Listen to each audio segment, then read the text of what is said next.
Paul Biya rafle tout sur son passage. Le parti du président camerounais vient de remporter tous les sièges remis en jeu dans les régions anglophones dans le cadre des élections législatives.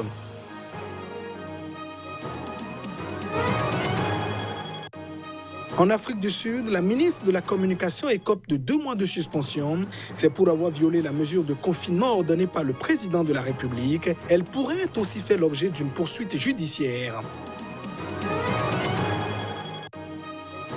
Et puis, l'ancienne star du football brésilien, Ronaldinho, est sorti d'une prison paraguayenne. Il avait été arrêté pour usage de faux passeports dans le pays. Il est assigné à résidence.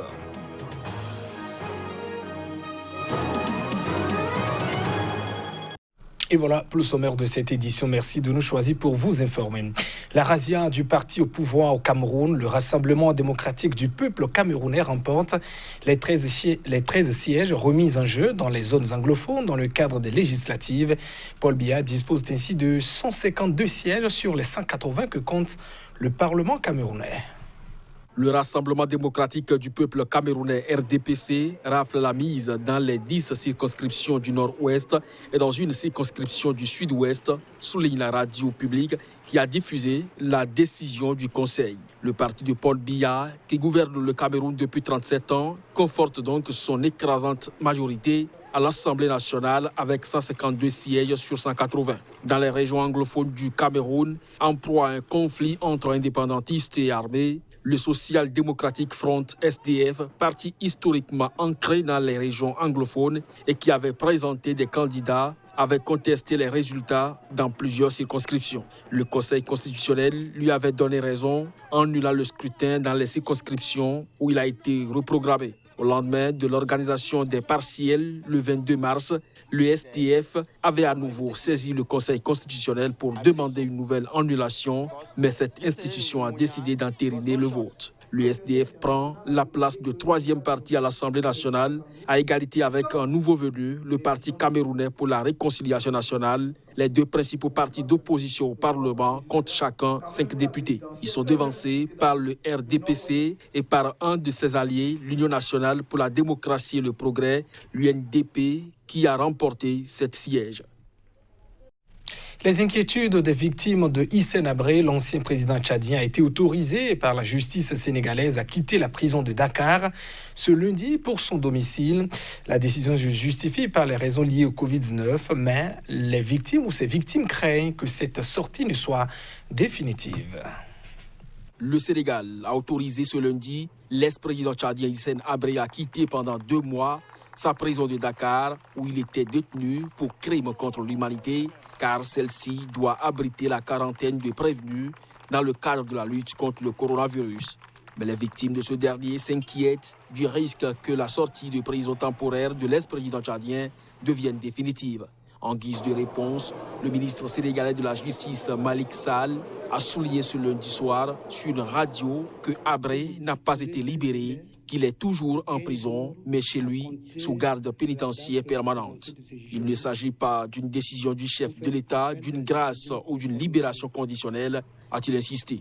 Renversé en 1990, l'ex-président tchadien avait trouvé refuge au Sénégal, où, sous la pression internationale, les conditions de son procès avaient été créées. Il y avait été arrêté en 2013 et inculpé par le tribunal spécial instauré en coopération avec l'Union africaine. Ce mardi était le premier jour de la 26e commémoration du génocide des Tutsis de 1994 au Rwanda. La plupart des Rwandais se rassemblent habituellement à l'occasion, mais les mesures de protection contre le coronavirus les ont donc forcés à commémorer chez eux cet anniversaire. Le confinement dans le pays a été donc annoncé pour la première période de 2 semaines. Voici donc les détails. On faisait les commémorations à l'extérieur des familles. On se rencontrait sur des sites mémoriaux avec un grand groupe. Mais actuellement, cette année, à cause du confinement, à cause du coronavirus, vous savez que c'est un problème. On est obligé de commémorer à la maison, en famille. Donc c'est ça la différence. Ils savent qu'on ne peut pas sortir. Donc, on va s'organiser à la maison et essayer d'avoir un moment de discussion.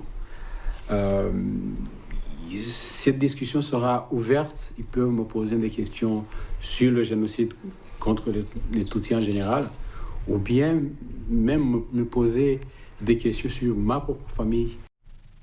En Afrique du Sud, on ne brave pas les interdictions du président de la République. La ministre des Communications du pays vient de la prendre à ses dépens. Stella Abraham vient d'écoper de 2 mois de suspension pour avoir violé la mesure de confinement ordonnée par le chef de l'État, Cyril Ramaphosa. Cyril Ramaphosa a imposé à ses 57 millions de concitoyens de rester chez eux jusqu'au 16 avril pour enrayer la pandémie du Covid-19 qui a infecté plus de 1700 personnes et fait 13 morts dans son pays. Malgré cet ordre, sa ministre des Communications, Stella Abraham, a été prise en flagrant délit de désobéissance sur une photo publiée dimanche sur Instagram où elle apparaît en train de déjeuner avec 5 autres personnes au domicile d'un ex-ministre. Le président de la République a convoqué la fautive, l'a suspendue pendant 2 mois, dont 1 mois sans traitement, et lui a ordonné de présenter des excuses publiques à la nation, a annoncé la présidence ce mercredi. Le confinement national s'impose à tous les Sud-Africains, a rappelé le chef de l'État dans un communiqué. Aucun d'entre nous, et encore moins un membre de l'exécutif, ne doit saboter notre effort national pour sauver des vies. Personne n'est au-dessus des lois. Cyril Ramaphosa a également indiqué que la justice suivra son cours pour déterminer si la ministre est passible de poursuite. L'état d'urgence imposé par les autorités sud-africaines dans le cadre de la lutte contre le coronavirus prévoit des peines maximales de 6 mois de prison et de fortes amendes pour tous les contrevenants. Au Burkina Faso, le programme alimentaire mondial joue sa partition dans la sensibilisation contre le Covid-19. L'agence onusienne donne des conseils sanitaires et distribue des denrées alimentaires à plus de 530 000 personnes à Kaya en mettant en place un certain nombre de mesures de prévention contre le virus. Les camps de réfugiés et de personnes déplacées par les conflits ou les persécutions situés au Burkina Faso accueillent parmi les populations les plus vulnérables de la planète. Face au Covid-19, le programme alimentaire mondial procède à titre de prévention à des communications afin d'éveiller la conscience des réfugiés, notamment l'éloignement social, la désinfection et l'utilisation d'équipements de protection individuelle. Nos habitudes ont changé à cause de cette maladie. Nous nous lavons maintenant les mains plus régulièrement avec du savon avant de manger ou de boire de l'eau. Nous suivons strictement les règles sanitaires qu'ils nous ont enseignées pour éviter la propagation du virus.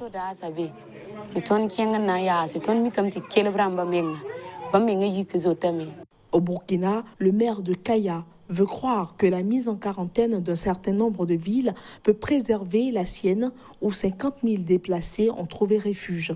Mais au Burkina et ailleurs, les mesures anti-coronavirus conjuguées à la protection des personnels compliquent et ralentissent l'action humanitaire. Donald Trump fait encore parler de lui. Le président américain a menacé ce mardi de suspendre la contribution des États-Unis à l'Organisation mondiale de la santé.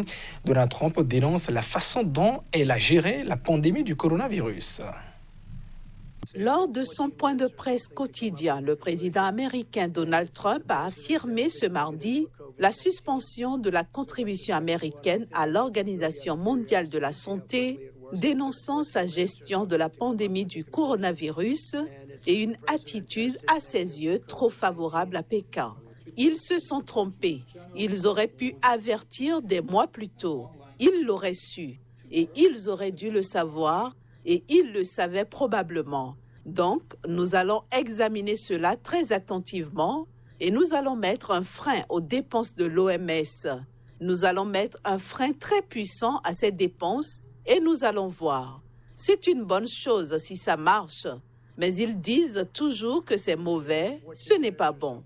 Cependant, quelques minutes plus tard, il a fait machine arrière dans une certaine confusion en affirmant qu'il souhaitait seulement étudier cette possibilité.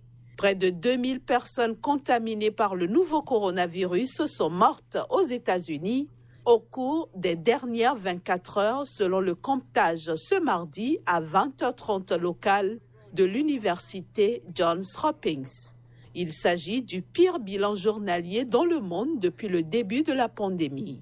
Cette progression record de 1939 exactement porte à 12 722 le nombre total de décès recensés. La première puissance mondiale se rapproche ainsi des deux pays les plus endeuillés jusqu'ici, l'Italie avec 17 127 morts et l'Espagne 13 798. Selon un bilan établi par l'AFP à partir de sources officielles ce mardi à 19h GMT, la pandémie du nouveau coronavirus a fait au moins 80 124 morts dans le monde depuis son apparition en décembre en Chine. Plus d'1 397 180 cas d'infection ont été officiellement diagnostiqués dans 192 pays et territoires depuis le début de l'épidémie. Emprisonné depuis plus d'1 mois au Paraguay pour usage de faux passeports, l'ancienne star mondiale du football, le Brésilien Ronaldinho, est désormais assigné à résidence dans un hôtel d'Asunción au Paraguay. C'est ce qu'a annoncé ce mardi le juge en charge du dossier qui a été ouvert dans le cadre dans la situation. L'ancienne star mondiale du football, le Brésilien Ronaldinho, et son frère ont quitté le commissariat central de la police paraguayenne pour se rendre dans un hôtel d'Asunción où ils seront assignés à résidence. Lors d'une conférence de presse, le juge en charge du dossier a affirmé que les avocats de l'ancien champion brésilien ont proposé une caution de 1,6 million de dollars pour les deux frères, qui a été accepté par la justice paraguayenne.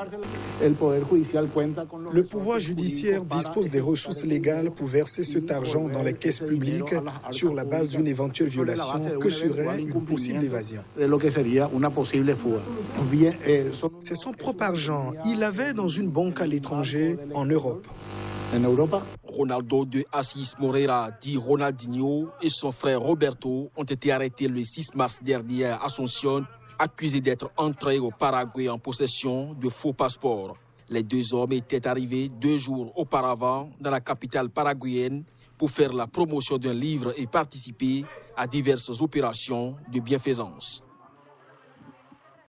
Mesdames et messieurs, ainsi se referme cette édition. Merci de votre attention. Au revoir.